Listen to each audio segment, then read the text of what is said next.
today on a special grid tonight, we'll discuss everything that occurred on the second day of practice for the Indianapolis 500. We'll also discuss Fernando Alonso making hard contact with the wall exiting turn 4, and the fastest in day 2, Scott Dixon. How much does this disappoint for the championship? Welcome to a special grid tonight. Hello everyone, welcome to Grid Tonight. Joe Samaniego with Kobe Lambeth from the Podium Finish. Excited to have you on the special program. Of course, we're doing this as part of our continuing coverage of the Indianapolis 500. And today, second day of practice is in the books. Yeah, second day of practice in the books. As you said, it was certainly an important day for these teams to focus on race setups, as tomorrow the focus is going to be going towards Indianapolis 500 qualifying.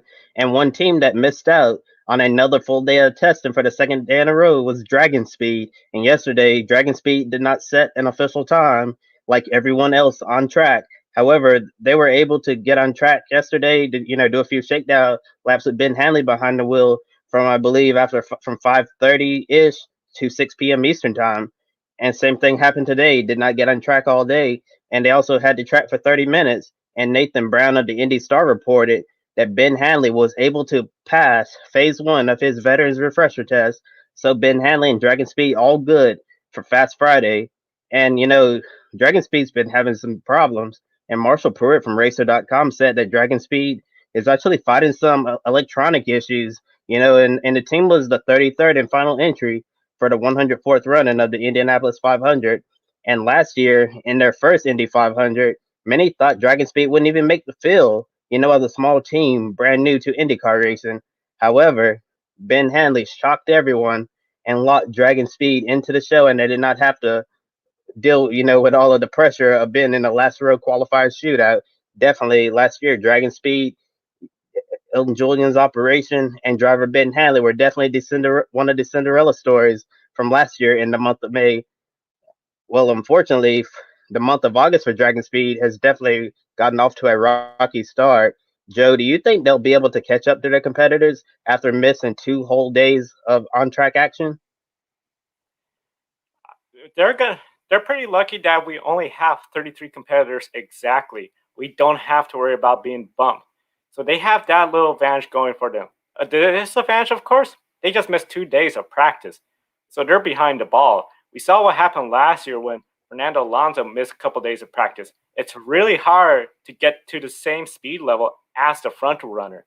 If you're going to fall behind in speed, it's really hard. I mean, we're talking less than a second separating most of the field. So they're really behind the ball right now. And if there's one thing they have going for them is they don't have to worry about being bumped.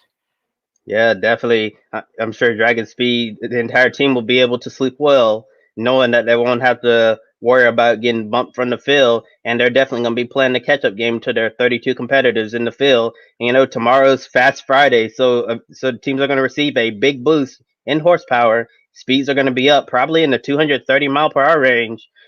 Big speeds. Cars are going to be trimmed out. And for all the new IndyCar viewers out there, Joe, can you explain why Fast Friday is such a highly anticipated day?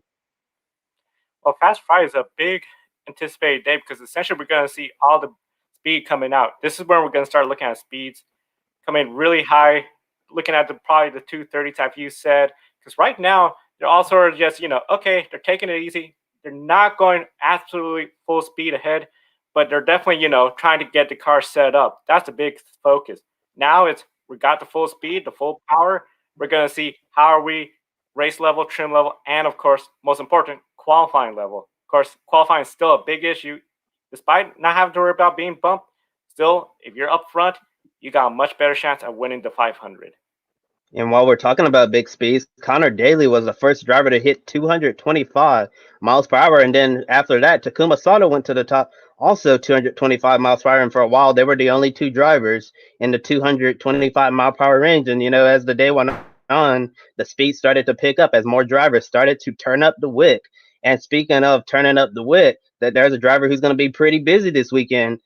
Dylan Welch of NBC Sports interviewed James Davison, who's going to be pulling double duty at Indy and Daytona on Saturday. James Davison is going to qualify for the Indy 500, and then on Sunday he's going to head down to Florida and run the NASCAR Cup Series race on the Daytona road course. So imagine, Davidson going from an open wheel car at 230 miles per hour and then going to the heavy stock car with 750 horsepower, turning left and right on the Daytona road course, the infield section, and then the high banks. What do you think is going to be like for Davidson transitioning from the Indy car to the NASCAR Cup car the day after Indy 500 qualifying? That's something else. I mean, he's definitely proven he's a racer. He wants to just race, go out there. When he's in the race car, he's having a good time. So whether it's Indy 500, Cup Series, especially since the Cup Series is going to be in this Daytona road course, which nobody has done before, he's a racer. He wants to do both. This year, with no worries about being bumped, he could do that because he doesn't have to worry about being bumped. So he just has to put in a fast time, go out there. Once he gets his fast time, now he can focus on Daytona, get that out of the way, and then all pretty much for the rest of August, he can just focus on the Indianapolis 500.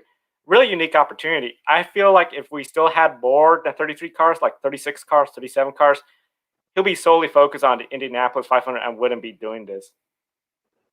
Well said. James Davidson is the definition of a racer. He's been in the past few years. He's been racing like anything and everything, and it's pretty crazy thinking that he's going to be in an Indy car on Saturday, and then on Sunday he's going to be in the NASCAR Cup car. And I strongly agree with the last point you made right there. If we had bumping this year, I would not anticipate James Davidson hopping on a plane going to Florida to run the NASCAR race on the Daytona road course because his sole focus would probably need to be on Indy because I'm sure his team would not want to be juggling, him and then another driver who needs to stand in while he goes races in NASCAR and going back to the on track action today at Indy. With less than 1 hour remaining in practice, we had our first major incident of the month. Fernando Alonso dipped his two left side tires below the white lines through turns 3 and 4, washed up the track and smacked the outside wall on the exit of turn 4. Then the number 66 Chevrolet spun down the entrance of pit road, and luckily Alonso's car didn't slide further down pit lane where the cars were sitting and the crews were hard at work. And last year, Alonso also crashed in practice with setback and already struggling McLaren operation. And 1 year later, he crashed again in practice. Joe, 2 practice crashes in 2 years. Do you think this is going to hurt Fernando Alonso's confidence, or is it just going to be a minor bump in the road? I say it's a minor bump in the road, and I almost feel like a lot of times we discuss this.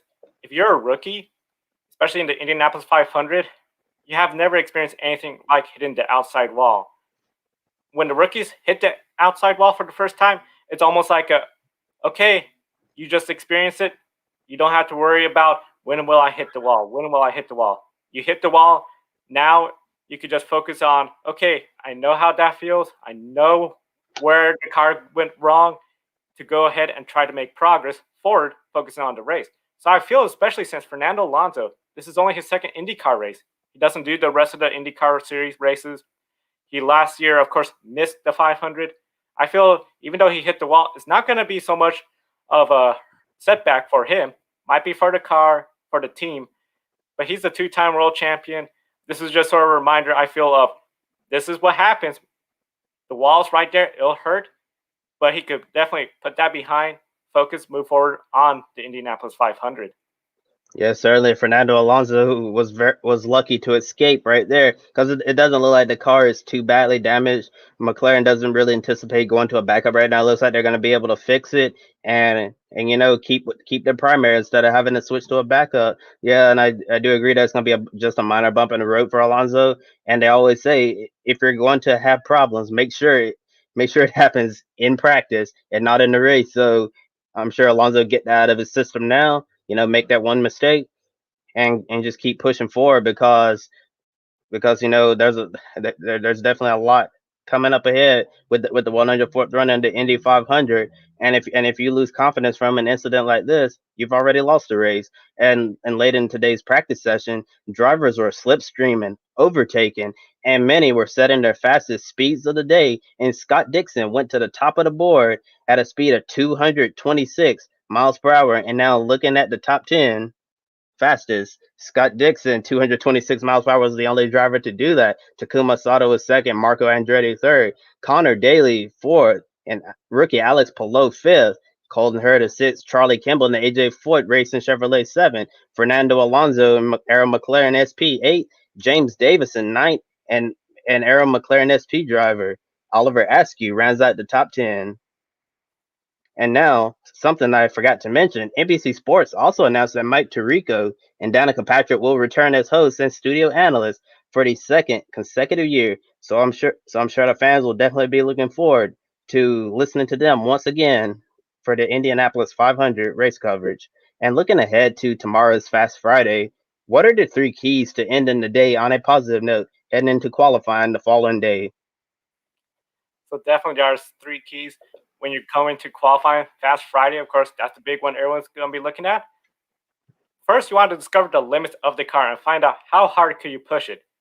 Today, when Fernando Alonso wrecked, I wasn't 100% power. Now we're going to have 100% full throttle race setup conditions. It's going to be really, I think, the test.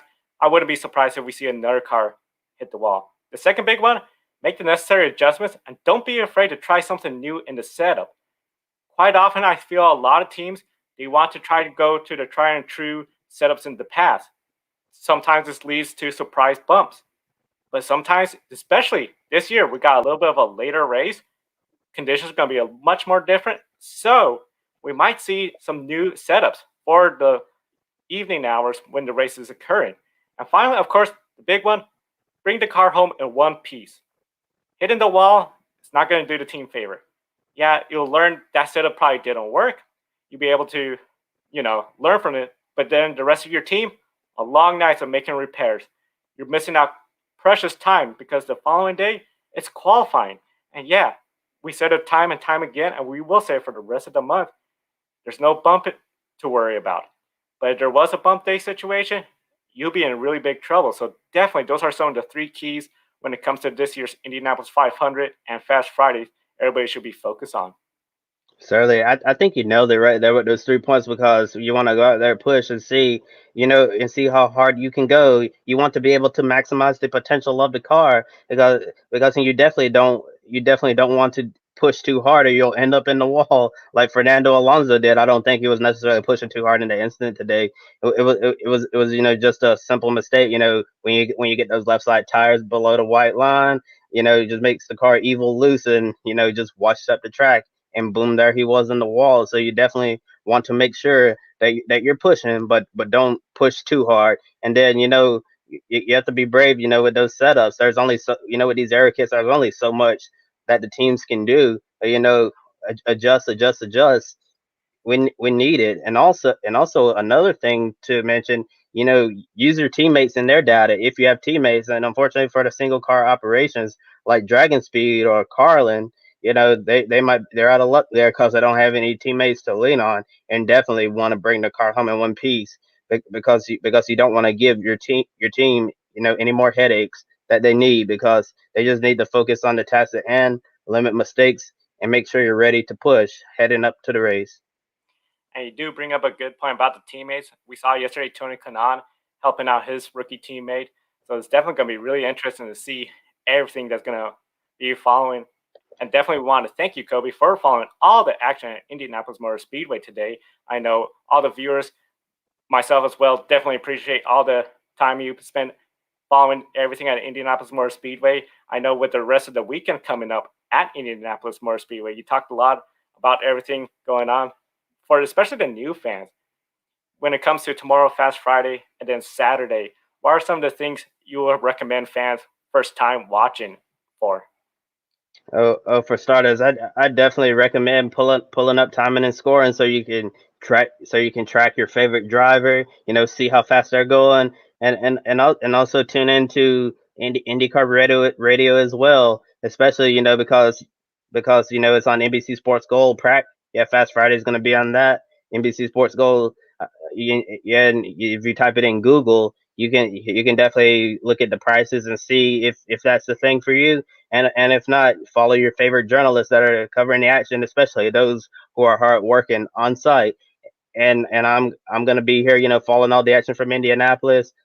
Joe's gonna be following it as well. Everybody here at the Grit Network, and and we just hope that you all enjoy the action, because I'm sure Fast Friday is gonna be really crazy, turning up the big speeds over 230 miles per hour. I'm not sure what the pole speed is gonna be on Sunday when we have the shootout for the pole. But I'm sure it's definitely going to be exciting for the fans watching the cars go really fast. It's going to be a very exciting weekend. Definitely super excited about it, and definitely super excited to have you fans, viewers, watching us here on the Grid Network. Be sure to like and subscribe to our channel on YouTube.